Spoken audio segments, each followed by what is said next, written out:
What's up mga ka-onse? Dami na puntahan namin na na restaurant dito sa Tagaytay. Buti maaga kami. Dahil puno, ang tagal. Kaya dito try namin sa Balay Dako. Dito kanina kasi birthday ko kasi guys. Family dinner kami ngayon. Ito yung Balay Dako. Sarap dito. Balay Dako.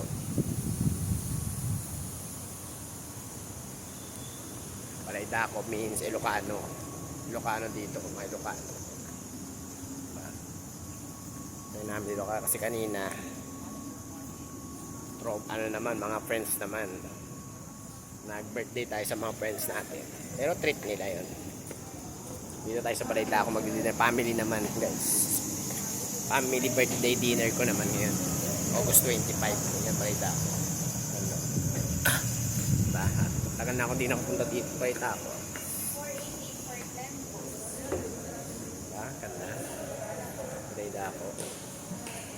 Balay Dako. Dako siya means malaki. Kaya nga Dako. Balay Dako. Pasukin natin. Pasukin natin ang Balay Dako. Ganda dito guys, mga ka-onse. Mga dessert nila, ice cream. Ganda. Balay Dako. Ganda view na ito dito sa labas. Mamaya lalabas natin ako kasi balitaan ko kayo. Balitaan ko kayo mga ka-onse. Patay muna ngayon for vlog.